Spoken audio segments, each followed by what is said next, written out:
Assalamualaikum warahmatullahi wabarakatuh. Waalaikumsalam warahmatullahi wabarakatuh. Halo teman-teman semua, pemirsa kita hadir lagi di acara podcast Urun RI dengan Kopi Masa Lalu dan juga MES atau Masyarakat Ekonomi Syariah.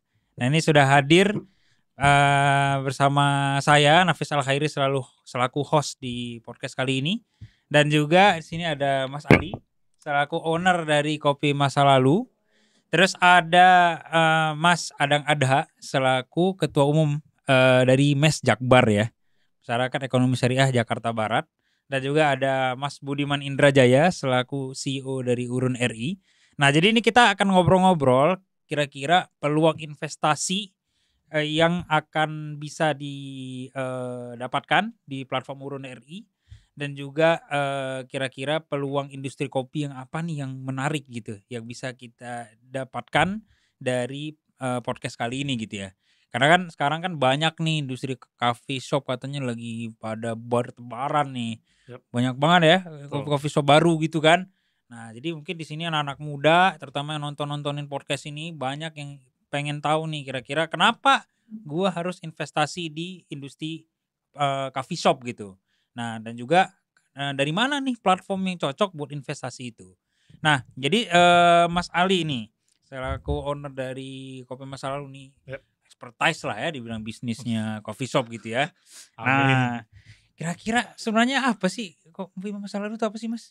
Ya jadi Kopi Masa Lalu ini adalah semacam kafe, tapi kita nggak hanya fokus ke makanan minuman. Jadi kita memang konsepin Masa Lalu Cafe ini semacam social spaces. Social spaces. Betul. Jadi memang tempat untuk berkumpul, tempat untuk bersosialisasi. Dan untuk kebutuhan sosialisasi itu kita persiapkan equipment yang mendukung mereka agar tetap produktif ketika mereka singgah ataupun kembali ke masa lalu. Oh oke. Gitu. Kafe produktif, Yes. minum seruput kopi tapi waktu juga tetap bermanfaat gitu ya. Betul banget dong, harus. Oke, menarik sih. Nah, terus kalau namanya tadi tuh kenapa tuh masa lalu gitu ya? Iya. Jadi kita mempercayai bahwa nama itu adalah doa ya. Nama doa. Betul. Jadi yang kita ketahui bahwa masa lalu itu relate ke semua orang, ke umur berapapun dan ke siapapun gitu. Oke. Karena let's say ya, kita ngomong misalnya anak umur 1 tahun sekalipun dia punya masa lalu. Dan masa lalu itu bukan berarti 80-an, 70-an, nggak melulu ke arah sana gitu. Saat kita jalan dari rumah ke sini itu pun juga sudah terhitung masa lalu. Nah, oleh karena itu kita berharap siapapun yang memiliki masa lalu bisa membangun masa depannya bersama masa lalu, mungkin melalui investasi di Urun RI ini. Oh, oke. Seperti itu. Nah, selain itu juga kita berharap siapapun, nggak hanya customer ya, tapi karyawan masa lalu, manajemen masa lalu maupun investor masa lalu itu bisa membangun masa depannya bersama masa lalu. Oh, oke. Gitu. Jadi bisa grow bareng masa lalu betul, juga gitu ya. Betul. Dan kita tidak hanya menyediakan makanan minuman, tapi kita juga nyediain koneksi wifi, ada colokan, ada mini library di setiap store kita. Tempat nongki juga ada papan informasi atau mading kalau umur saya ya tahu zaman dulu atau majalah dinding gitu. Terus juga kita juga rutin mengadakan event internal yang produktif gitu. Ada 7 event setiap tahunnya, ada tentang agama, ada tentang teknologi, ada tentang psikologi, entrepreneurs, dengan berkolaborasi dengan berbagai banyak pihak lah. Salah satunya MES Jakbar, Masyarakat Ekonomi Syariah, Urun RI, dan kemarin juga kita sama Koraa. Gitu. By the way, ini nyinggung MES ini itu kayaknya Mas Adang sama Mas Ali ini kayaknya udah akrab banget gitu. Sebelum ngobrol nih guys ya. Kita ngobrol ya. Udah akrab nih. Jadi maksudnya Mas Ali ini sama MES ini gimana nih korelasinya, dan MES itu sendiri apa gitu, Mas Adang? Ya, kira-kira akrab kita baru ketemu. Waduh, ketemu nih ya. Wah, kayaknya udah kelihatannya seruan saya tadi.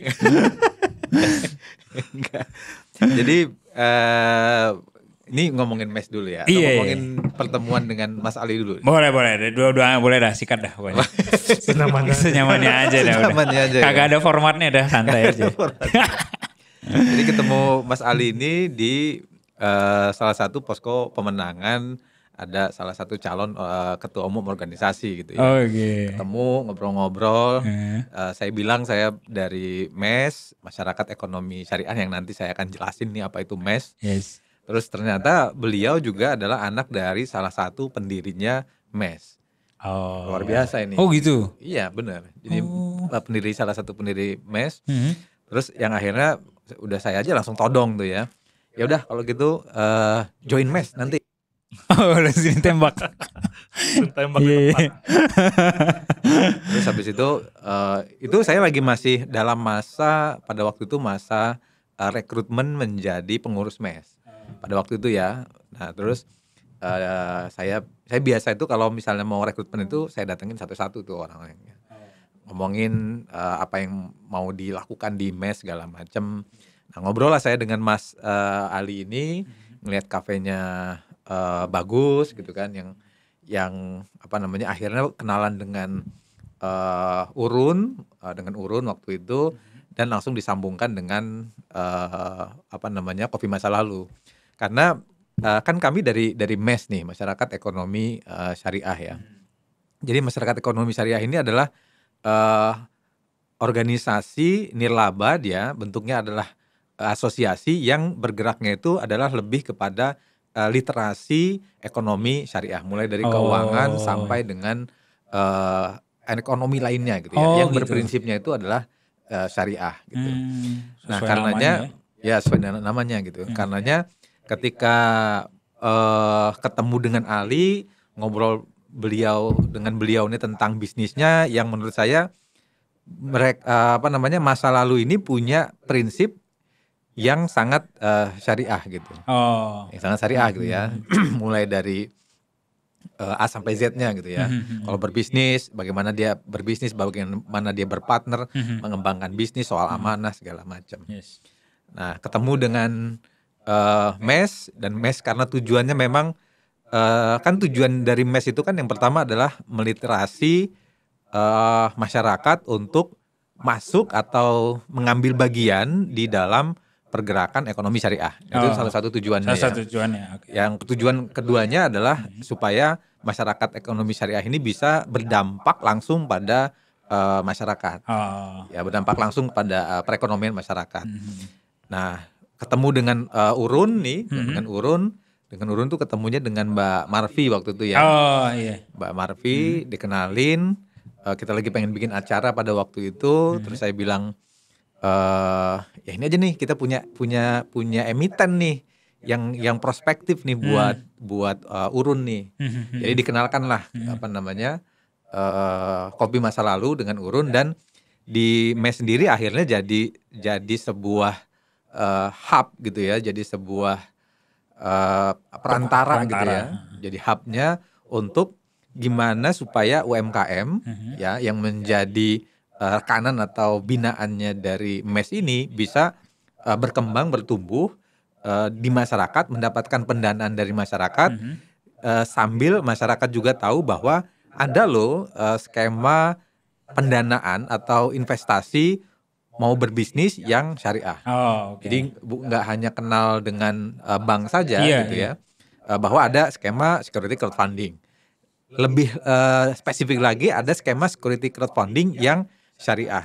Menyasar siapa? Menyasar ya umat Islam tentunya. Yes. Supaya apa? Supaya tadi tujuan dari MES tadi yang membuat orang-orang di Indonesia yang hampir 80%-nya itu adalah umat Islam itu, ketika dia mau berinvestasi, nyari bisnis gitu kan, ada SCF syariah dan ada emiten-emiten syariah yang bisa jadi alternatif masyarakat untuk dia bisa berinvestasi dan mengembangkan uangnya.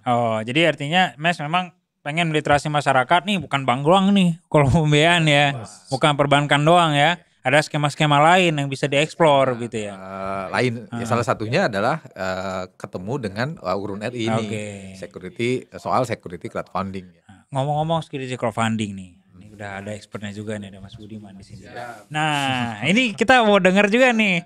Ngomong-ngomong dari tadi urun eri ya kan? Nah, layanan urun dana syariah, SF syariah itu apa sih sebenarnya gitu? Jadi ini adalah produk regulasi dari Otoritas Jasa Keuangan berdasarkan POJK 57 di tahun 2020, bahwa layanan urun dana ini merupakan pasar modal digital bagi UMKM yang dia ingin mendapatkan layanan permodalan non perbankan. Jadi aksesnya ke pasar modal. Yang ditawarkan itu ada penawarannya dua. Yang pertama itu dia berbasiskan saham. Biasanya kan kalau berbicara penawaran saham ke masyarakat, kita berbicara bursa efek yang besar-besar tuh, yang gede-gede, yang korporasi. Nah, sekarang UMKM bisa juga nih, bisa menawarkan kepemilikan sahamnya ke masyarakat melalui layanan urun dana syariah. Nah, yang menariknya karena layanan urun dana syariah ini bisa menggetter atau mengumpulkan crowd masyarakat, yang didapat oleh si UMKM itu nggak hanya modal, Nafis. Bukan cuma modal aja. Hanya modal aja yang didapat. Yang didapat selain modal, dia dapat exposure. Karena semacam acara seperti ini, ketika lagi roadshow ya masa lalu di podcast, nanti ada event-event tertentu yang kita ajak, itu kan dapat exposure. Terus yang kedua, ketika investor itu dia masuk, dia juga dapat potential customer. Apalagi kalau yang investasi memang berada di dekat lokasi cabang yang dibuka gitu ya. Jadi ya minimal dia dapat potential customer. Nah, yang uniknya lagi, karena ini modelnya syariah, syariah itu kan mengedepankan prinsip-prinsip ke nilai-nilai kejujuran, keadilan, terus habis itu transparansi, terus akad yang jelas ya, sehingga potensi-potensi konflik atau potensi-potensi ketidakadilan itu sudah kita filterin semua di dalam akad-akadnya. Nah, yang terakhir, karena ini bentuknya akad muamalah syariah, jadi dia terbuka bagi semua pihak, baik itu muslim maupun non muslim, dia bisa berinvestasi. Terbuka semuanya juga. Terbuka semua pihak. Dan untuk di layanan urun dana syariah ini juga memberikan fasilitas bagi para investor perorangan, baik yang ada di dalam negeri maupun WNI, warga negara Indonesia ada di luar negeri, semacam diaspora, itu bisa tuh berinvestasi lagi ke negaranya, kembalikan jadi pahlawan devisa. Nah, itu bisa devisa. Jadi pahlawan devisa. Dia membangun lagi negerinya dari luar negeri gitu ya. Atau yang ketiga, untuk perusahaan-perusahaan korporasi yang mungkin kelebihan dananya gitu ya, nggak tahu mau diapain, ya salah satunya dia berinvestasi di sini dan bentukan saham. Atau bahkan lembaga wakaf yang ingin wakafnya produktif. Dan perlu kita ketahui bahwa tadi saya bilang bahwa syariah itu global, non muslim pun boleh ikut berwakaf, tidak ada larangan bagi non muslim berwakaf. Yang nggak eksklusif ya berarti? Nggak eksklusif kita, jadi terbuka karena kan visi kita membangun negeri. Ya, bareng-bareng ya. Iya. Berarti kan artinya investor itu nggak mesti perorangan ya, perusahaan juga bisa ya. Oh enak tuh, cakep dah. Yang punya perusahaan dan dana nganggur tuh investin aja, bisa dipakai kan, diputerin, makanya aja pasti income ya. Pendapatan lain-lain lumayan ya. Iya benar nggak? Benar. Nah itu dia. Cocok Tuh, cakep. Nah terus Mas Ali nih kan, kita tahu nih kayak tadi Mas Adang bilang ya, maksudnya kan sekarang nih akses pembiayaan tuh bener-bener luar biasa, banyak banget ya. Ada yang dari halal sampai haram semuanya ada. Gitu kan, gak usah nyebutin lah mana yang. Nah, biar masing-masing menilai gitu. Nah, cuman maksudnya kenapa dari sekian banyak itu maunya diurun RI? Why gitu? Jadi memang dari tahun 2018 itu memang komitmen ingin mendapatkan dana ataupun mengembangkan bisnis kita itu secara syariah. Dan itu kita komitmen sampai sekarang gitu. Dan alhamdulillahnya berjodoh lah dengan urun RI, walaupun ikhtiarnya kan melalui masyarakat ekonomi syariah. Nah, itu memang udah qadarullah ya, takdir Allah gitu. Iya.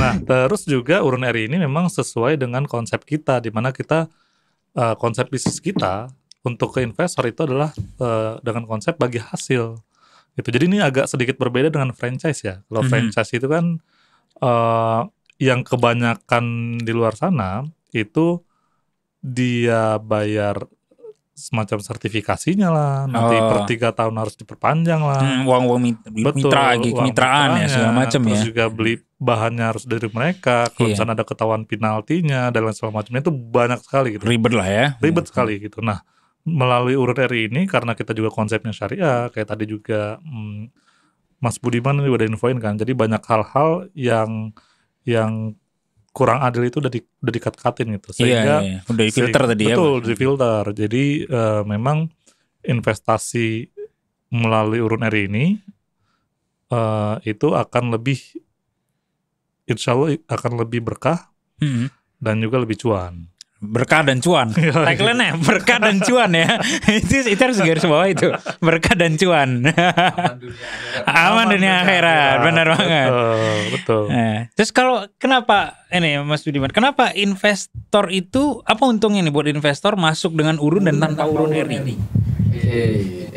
Bagus nih habis pertanyaannya. Jadi kalau yang pertama ya, investor ketika masuk melalui Urun RI itu yang pasti satu sudah punya payung hukum yang jelas. Jadi artinya kita kan berizin dan diawasi oleh OJK, BSN MUI, terus juga kita juga sudah ISO, kita juga diawasi juga dengan Kementerian Kominfo ya. Jadi yang pertama itu payung hukumnya, itu ada penjelasan dari segi payung hukum. Terus yang kedua, ketika berinvestasi di Urun RI, tugas-tugas yang harusnya investor lakukan seperti uji kelayakan, penilaian, assessment, site visit, terus wawancara, analisis itu dilakukan semua oleh Urun RI. Terus yang ketiga, investor juga ketika dia pengen exit dari perusahaannya, semisal dia ada kebutuhan dana seperti apapun juga itu bentuknya, dia bisa melalui pasar sekunder yang ada di Urun RI. Terus yang keempat, investor itu dia ikut terdaftar di ekosistem pasar modal karena semua transaksi yang berjalan di Urun RI ini itu tercatat di Custodian Central Efek Indonesia. Nah ini yang kelima nih yang unik nih. Yang kelima itu ya jika nanti Kopi Masa Lalu ini berkembang ya dan akhirnya berkembang besar, ada kenaikan value nilai dari perusahaan yang tercipta. Misalnya sekarang kan ini 1.000 ya Bang Ali ya kan, 1.000 kan nilai per lembar saham. Terus mungkin 2 tahun 3 tahun berkembang, Kopi Masa Lalu nggak cuma punya 1 cabang, 3 cabang, 4 cabang, 5 cabang. Nah itu ketika dievaluasi ulang bisa jadi angkanya jadi 5.000, bisa jadi angkanya 6.000 gitu. Itu kan nggak didapat kalau tanpa melalui platform. Itu kan didapatnya melalui platform. Tapi ingat ya teman-teman, semua usaha itu ada risikonya. Jadi kita bilang usaha itu ada risiko untung rugi. Tapi kita sudah berupaya semaksimal mungkin untuk memfilter, untuk mencari mana penerbit-penerbit yang lebih tertakar dan lebih terukur risiko-risikonya. Jadi bukan itu penerbit aja ya. Kalau investornya ada nggak? Dari Urun akan mengecek nggak ada investornya? Ya ini juga investornya juga bagian yang dicek juga. Jadi kadang seorang pengusaha itu suka dapat janji-janji manis tuh. Mau investasi, ditunggu-tunggu duitnya nggak muncul-muncul. Atau ketika mau investasi ditunggu-tunggu, iya muncul sih, tapi cuma 30% dari apa yang dinyatakan. Misalnya dia bilang saya mau invest 1 miliar, yang turun cuma 300 juta. Setelah itu sisanya nggak turun lagi, nggak tahu kemana.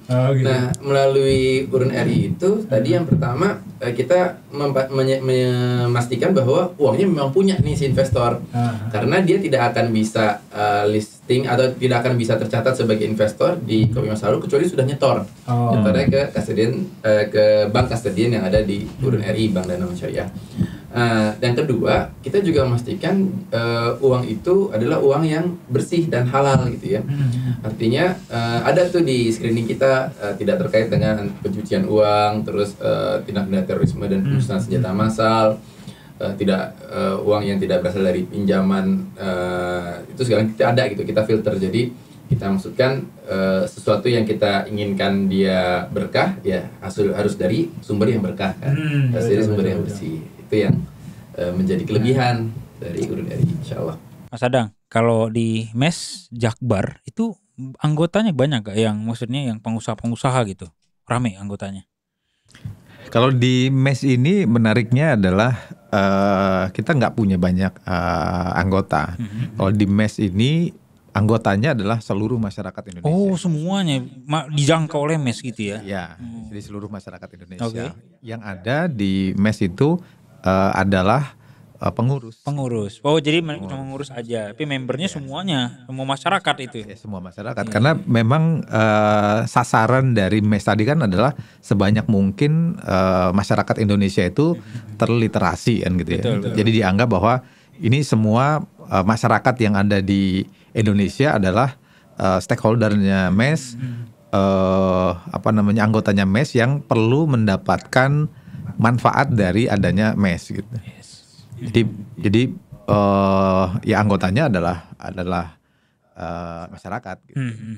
Jadi memang dari MES ini organisasi literasi, makanya memang ada semangat untuk membantu UMKM ya. Dan di Indonesia juga, terutama untuk literasi keuangan tadi seperti itu ya. Ya.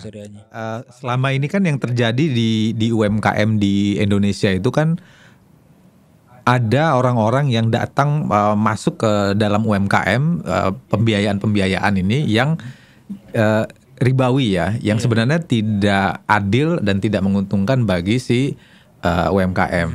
Karenanya dari MES itu kita meliterasi gimana caranya UMKM ini melek tentang finansial, tentang hukum-hukum syariah, memastikan mereka benar-benar mendapatkan kalau pendanaan tuh ya.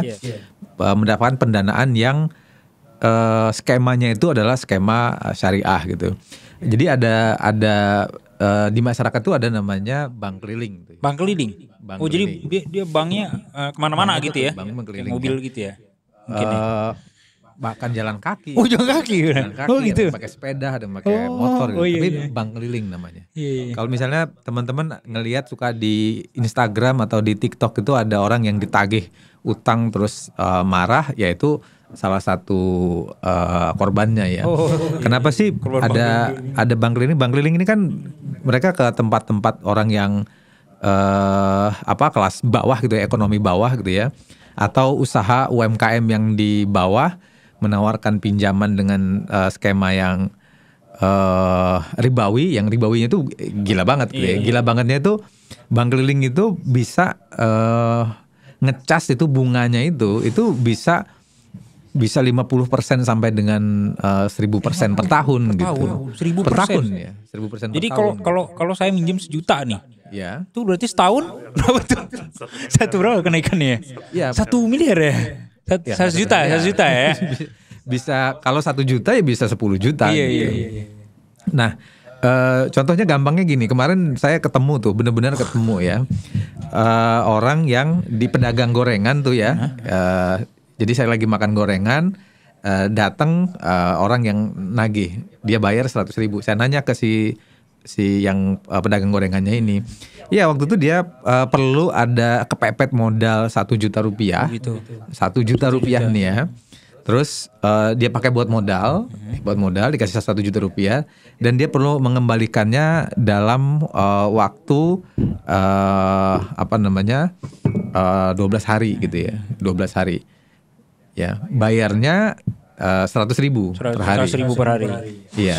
Artinya 12 hari jadi 1.200.000 gitu ya. Gampangnya coba deh setengah bulan. Itu kan 12 hari itu kan berarti ada 20%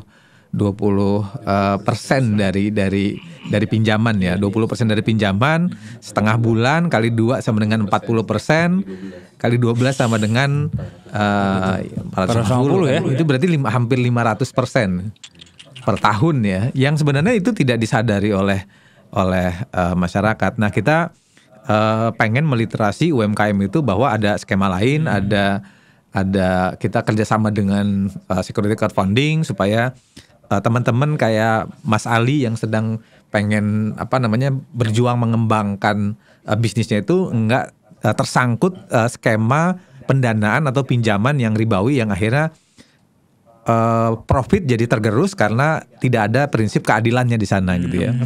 Nah, terus yang berikutnya adalah kalau untuk yang di masyarakat yang 1 juta ke bawah tadi, kita membuat namanya bank infak ya. Bank infak itu kita bikin supaya memerangi yang pinjaman online, pinjaman bank keliling tadi itu ya. Bank infak nggak ada bunganya, dia minjem 1 juta, balikin 1 juta. Ya skemanya sama dicicil dan juga ada skema risknya juga ada juga. Jadi nggak semua orang bisa dipinjemin, ada risikonya dianalisa. Tapi 1 juta pinjam 1 juta balikin 1 juta. Itu kalau bank infak gitu. Benar-benar luar biasa ya maksudnya kenaikannya ya. Parah itu ya. Iya, kalau bank keliling ya bisa begitu. Ini gitu. banyak yang belum melek ya Mas Adang ya? Banyak yang belum melek. Kalau cerita-cerita tentang skema keuangan yang nggak syariah gitu ya, yang tidak berprinsip keadilan atau prinsip-prinsip syariah, itu sebenarnya masyarakat seperti terpaksa gitu meminjam dari orang-orang ini atau lembaga-lembaga ini, ya karena ya tadi belum, kalau dari kami berarti adanya peran kami yang belum maksimal untuk meliterasi pedagang-pedagang ini atau masyarakat ini gitu. Oke, jadi kalau di UMKM itu misalnya kalau MES itu ada lah ya, intinya program pembinaan UMKM itu ada lah ya berarti ya. Kalau program pembinaan UMKM kita ada, kita lakukan juga, UMKM kita kumpulin, kita ajarin tentang salah satunya adalah tentang gimana halal gitu kan, tentang gimana marketing segala macam gitu. Jadi kita bina, kita kenalkan juga dengan finansial yang syariah itu yang seperti apa gitu. Supaya tadi lebih banyak masyarakat yang melek atau terliterasi dengan sistem ekonomi syariah. Nah, makanya hati-hati nih ya buat pemirsa nih ya, yang investasi, awas investasi bodong. 1. Terus jangan investasi di judol. Bahaya nih judi online. Bukan investasi ya malah ya. Itu malah judi, malah bukan investasi, beda tuh. Ya, bukan judi. Menyetor. Bukan judi ya. Kalau judi itu ada probabilitasnya. Kalau ini emang pasti. Menyetor aja.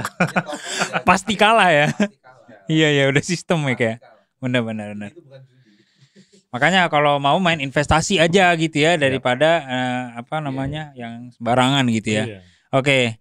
Terus Mas Ali ini apa keuntungan dari investasi di Kopi Masa Lalu? Ya, jadi keuntungannya teman-teman itu bisa miliki masa lalu kafe mulai dari 1 juta rupiah saja. Yes. Gitu. Jadi dengan 1 juta teman-teman bisa memiliki coffee shop yang bermanfaat, produktif, dan juga pasti nggak kalah keren dengan coffee shop lain. Terus juga kita juga udah siapin untuk di investment pertama ini ya, kita juga udah siapin strategi 5 tahun ke depan itu yang sangat amat insya Allah profitable buat investor awal gitu. Karena di tahun keempat itu kita memang sudah susun strategi gimana caranya investor awal itu akan memiliki properti sendiri gitu, dan Properti nanti sendiri. betul, sehingga nanti propertinya juga bisa kita kembangin lagi bisnisnya. Oh, oke. Betul. Dan sekali lagi di tahun keempat punya properti hanya modal start from 1 juta, itu kayaknya belum ada saingannya deh. Start from 1 juta Yes. udah punya perusahaan. Betul banget. Luar biasa. Dan nabung 4 tahun punya properti sendiri.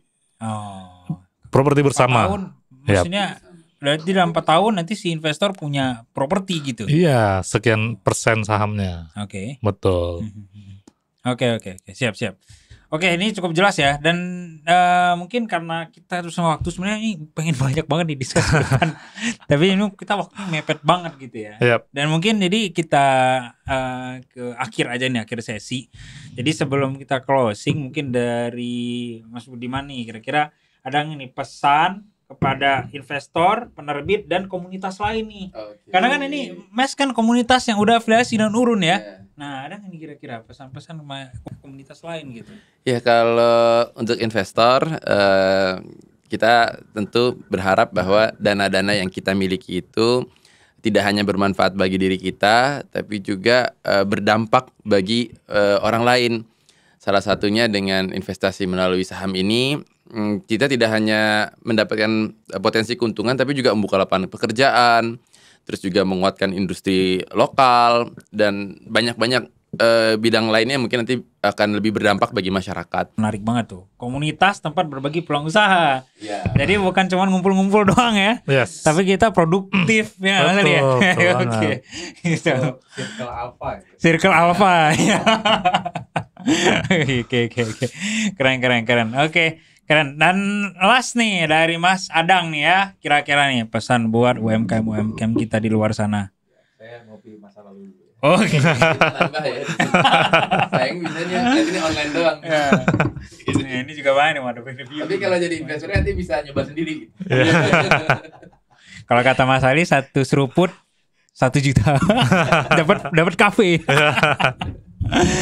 Iya. Oke. Jadi Rasulullah itu sudah mengajarkan kita. Jadi sebenarnya yang diajarkan Rasulullah itu Rasulullah tidak mengajarkan umatnya itu menabung. Nggak ngajarin gitu. Menyimpan untuk kebutuhan itu berdasarkan ya perhitungan kebutuhan aja, tapi menimbun itu Rasulullah itu tidak mengajarkan. Jadi yang diajarkan Rasulullah adalah berinfak, bersedekah, berwakaf gitu ya.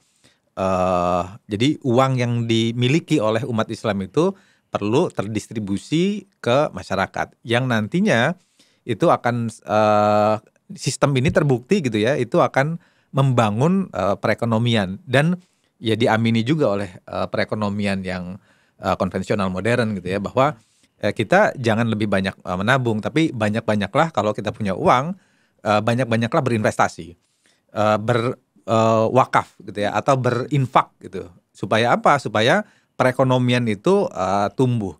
Dan ada prinsip keadilan gitu ya kalau di ekonomi syariah itu.